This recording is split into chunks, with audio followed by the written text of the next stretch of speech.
Hello. Slight delay due to some technical issues, but today is Thursday. It's Thursday Social. And today I'm going to talk about 7 things I wish I knew before I started my digital business. Of course, getting involved in naming 7 things I didn't know. There were a lot of things I wish I knew before I started my digital business. So I'm going to click invite now. See if I can invite some people. Interesting. Oh, it let me invite all thumbs today. I'm all thumbs. It seems the live button is the finish button, and I seem to press it. So I'm just getting my couple of notes on what I'm going to talk about today, which is 7 things I wish I knew before I started my business. When I got involved in writing this, it's I kind of spiraled because I was like, oh, there's a lot of things I wish I knew before I started my digital business. So I'm just so that's what I'm going to talk about today, and hopefully anybody gets something out of it and doesn't have to do certain work in their future because of it. So I don't know who's here, but hello, maybe. So about me, I'm Pip, and I run a small digital marketing business here on Vancouver Island. We do like SEO and SEM and all this great stuff. And I run a Facebook group with Greg, and he is a specialist in websites. So I spend a lot of time online. I've been in advertising since I graduated university, and I didn't know I was going to stay in this field. And it's funny, I'm glad it's grown, because had it not changed, I wouldn't have stayed in advertising. So be that as it may, when I started working online, or when I started trying to do my own thing, I kind of got thrown into it. And it was because I was really unsatisfied with my bosses and the companies I worked for. I hated giving respect to people that I didn't think had deserved it, and I was in sales.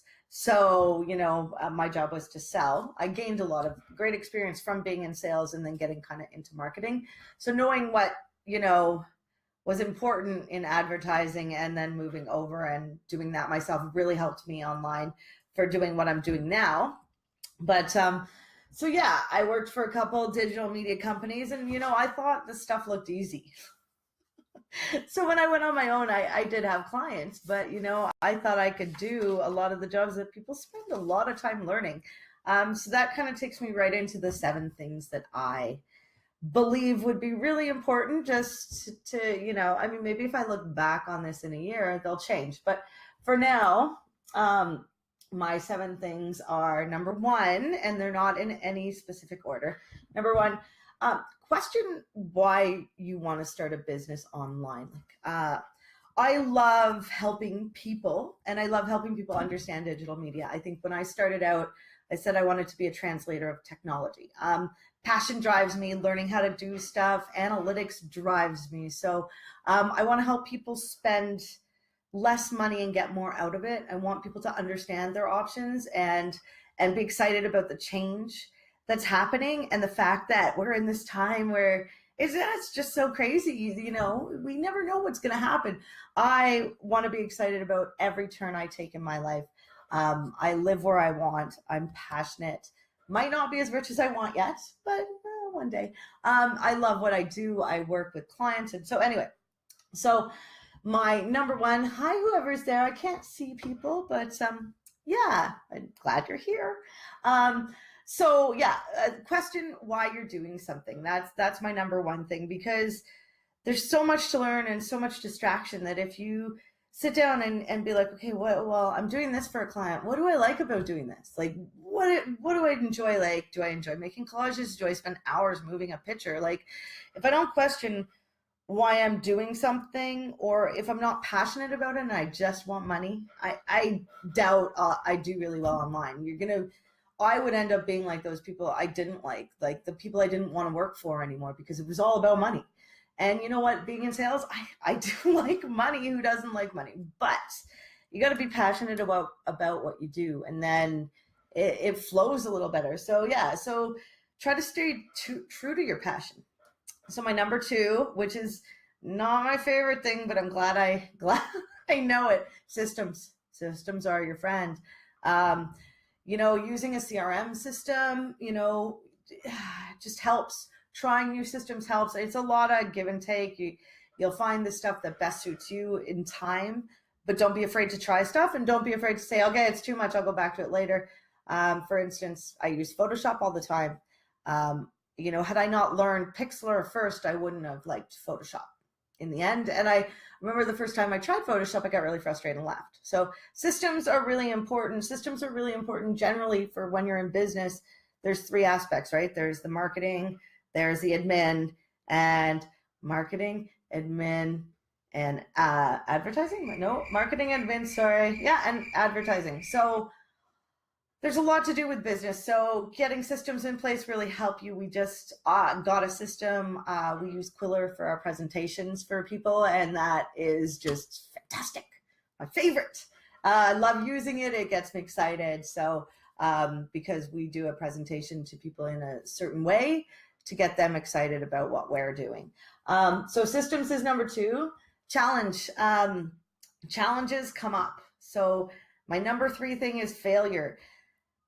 Really, what is failure? To me, I don't fail. I could do better. I am not a perfectionist, but failure to me is a learning experience. Like in that learning experience, you don't often know that that's gonna propel you into the future. You could have looked what I did with the courses I made as a failure because I had one person book all of them, and then see some people book consulting. But the reality is I met some amazing people. I fine-tuned my stuff, made an amazing connection, spent some money, learned a lot, and I think there's going to be some great opportunities in the future. So, challenges, I think it's how you look at life. Like, if you look at life and you do the poor me, it's going to be poor you, right? If you look at life and be like, well, this happened, but I got this out of it. And that kind of goes into some other ways, I think, which makes my life pretty positive. Okay, my number 4 is clients. Your first clients will not be your last clients. I know there's a lot of stress with starting a business, and that stress can be overwhelming. One of the stresses I often feel with no real reason is like I'm always afraid I'm not going to get paid. I always get paid. I always get paid because I do a really good job and I'm thorough. But that being said, contracts, deposits, super important. So your first clients won't be your last, and make sure you care about yourself in the process. Don't just give away everything, right? Like, you got to charge for what you're worth, try to realize that when you grow, you're worth more. Realize that you have accountability. You need people to sign things so you can take their money. You need people not to call you at 9 at night because it's inappropriate and not okay. If you called them at home, they wouldn't like it. So yeah, just so you know, like, you work with people, not for people. That was my biggest thing, and I am a really sharing culture kind of person. So that's what I believe. So that's number 4. Number 5 is build your network. Build your network. So I'd like to thank Greg here. And my network is building, but Greg was a really good example of building a network. He helped me to learn, so he can be a mentor too. He knows websites. I don't build websites anymore. So by building your network, you can ask questions, you get free resources, there's so much you can learn. You can get mentors that you value, not people you follow you don't talk to. So asking questions, being a part of things, and so what did Eleanor Roosevelt say? She said, better to learn from somebody else because you can't learn everything yourself. So better to learn from somebody else, right? Okay, so that's my number 5. My number 6 is a really big thing for me, and it's reflecting. I learned early on in my sales career, one of the best things, and I'm not sure who to thank for this, but one of the best things I learned was when you leave a meeting or an experience, ask yourself, oh, what did I do really well? Find something. And then what could I do to improve? Like, where would I improve if I could? And if you ask that after every meeting or after every job experience or say you have a fight with your boss and you want to leave your job, if you ask yourself, just what did I like about it? What could I do better? What didn't I like? And that kind of goes into your passion too, right? If you ask yourself about your jobs, what you liked about your jobs and what you didn't like about your jobs, you can actually find out what you like. It's way easier to find out what you don't like. But yeah, so reflect, spend some time, take some time, reflect on the things that if you reflect, you can hear your path, as weird as that might sound. You really can, in my opinion. So, okay, that's number 6. Number 7 is, number 7. It's play the long game. You know, you can play the short game and get sales, and you can do all sorts of things to sell your brand or sell your image, and we see companies doing that all the time. Playing the long game means being in it for the long game. Like,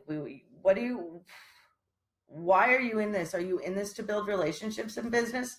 I think that's what the best thing I could say about, when I was in sales was that I looked at it like making new friends. And I am still friends with one person from at least every company I work for. I'm not sure why it worked out like that, but if you play the long game, if you, for instance, if I'm a real estate agent, I sell somebody a house. If I send them a card every year, when they're ready to sell their house, they'll probably call me. Unless they're done, or unless their wife's sister's brother, whatever, was somebody to use, they would call you. So if you make a connection, like, stick with it, like, talk to people. And if you got problems with them, talk to them, or just try to let stuff go, and then just be nice. And I think that's a lot about playing the long game. So realize that everything you learn now will help you tomorrow, and everything you learn tomorrow will help you the next day. And you might not know exactly what you want to do, but these tips hopefully will help.